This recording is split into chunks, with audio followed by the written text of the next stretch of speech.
हरे कृष्णा। प्यारे दोस्तों नमस्कार।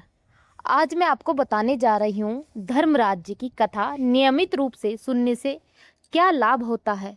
बहुत पहले एक ब्राह्मण अपनी पत्नी और एक बेटी के साथ रहता था। बेटी का नाम गौरी था। ब्राह्मणी धर्मराज की भक्त थी। उसने धर्मराज जी की कथा कहने का नियम लिया था। वह रोज धर्मराज जी की कथा सुनती थी। गौरी ने माँ को ऐसा करता देखा तो उसके मन में भी धर्मराज जी के प्रति श्रद्धा उत्पन्न हुई। उसने अपनी माँ से कहा, मैं भी धर्मराज जी की कथा कहने का नियम लूंगी। बेटे की श्रद्धा देखकर माँ को खुशी तो हुई, पर उसने कहा, बेटी जब तुम बड़ी हो जाओगी और तुम्हारा विवाह होगा, तुम्हें ससुराल जाना होगा। हो सकता है तुम अपने इस नियम का पालन वहां से ठीक नहीं कर सको। अब तुम्हें दुख लगेगा। पर गौरी अपनी जिद पर अड़ी रही। उसके हटके आगे ब्राह्मणी कुछ न कर सकी। उसने बेटी को धर्मराज जी की कथा कहने सुनने का नियम दिलवा दिया। दिन बीतने लगे। गौरी बड़ी हुई। योग्य वर देखकर माता पिता ने उसका विवाह कर दिया। वह विदा होकर ससुराल आ गई। ससुराल में सास, जेठानी और देवरानी थी। गौरी ने अपने ससुराल में कुछ महीने तो ठीक से निकाल दिए। धर्मराज जी की कथा कहानी नियम से करती रही। पर एक दिन देवरानी और जेठानी से गौरी की कहा सुनी हो गई। वे लोग उससे नाराज हो गए और उन्होंने धर्मराज जी की कथा सुनने से इनकार कर दिया। उन्होंने कहा, तुम तो सारा दिन कथा कहानी कहती रहती हो, घर के काम में भी हाथ नहीं बटाती। हम लोगों को घर का सारा काम करना पड़ता है। अगले दिन गौरी नहा धोकर आई। वह सबसे कहती रही, मेरी कहानी सुन लो। पर सबने उसकी कहानी सुनने से इनकार कर दिया। उल्टे उस पर इल्जाम लगाने लगी कि घर के सारे काम से बचने के लिए यह बहाना बना रही है। उन्होंने उसे घर का काम करने की हिदायत दी। लाचार गौरी घर के काम में हाथ बटाने इस कारण उसका कथा कहने का पूरा नियम नहीं हो सका।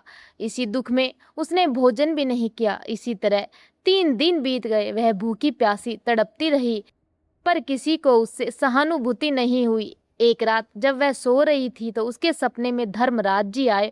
उन्होंने गौरी से पूछा, तुमने अपने नियम का पालन क्यों नहीं किया? गौरी ने उन्हें सारी बात बता दी। धर्मराज ने उससे पूजा घर में जाने को कहा। गौरी ने वैसा ही किया। पूजा घर ज्यादातर बंद ही रहता था, क्योंकि ससुराल में किसी को पूजा पाठ में इतनी श्रद्धा नहीं थी। गौरी ने जैसे ही पूजा घर खोला तो वह हैरान हो गई। वहां पीपल, पाताल, माँ गंगा, माँ यमुना, तुलसी माता और स्वर्ग के सभी देवी देवता वहां पर विराजमान थे। गौरी की प्रसन्नता का ठिकाना नहीं था। उसने सारे देवी देवताओं की पूजा की, फिर धर्मराज जी के नियम की कथा कही। उसने खुशी खुशी पूजा घर का दरवाजा बंद किया और चौके में आ गए। उसने अपनी थाली में भोजन परोसा और खाने लगी। तभी देवरानी जेठानी झटपट की आवाज सुनकर रसोई में आई तो गौरी को भोजन करते देखा। वे व्यंग से बोली, तुम्हारे नियम का क्या हुआ?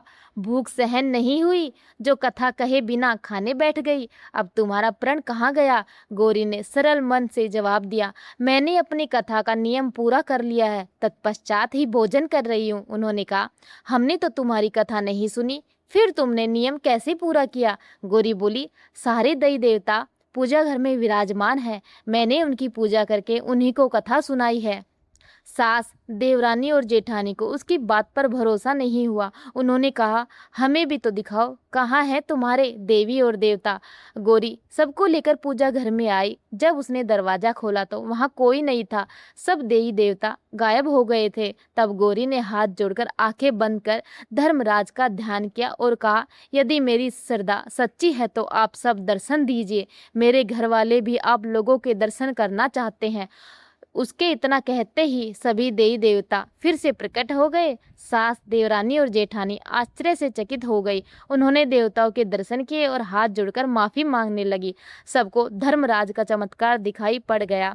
अब सब लोग धर्मराज जी की कथा कहने लगे। इसके फलस्वरूप उनका घर सुख समृद्धि से भर गया। मृत्यु के पश्चात सब लोग स्वर्ग लोक चले गए। दोस्तों, आपको यह मेरी कहानी कैसी लगी? अच्छी लगी हो तो लाइक शेयर जरूर करना। धन्यवाद। राधे राधे।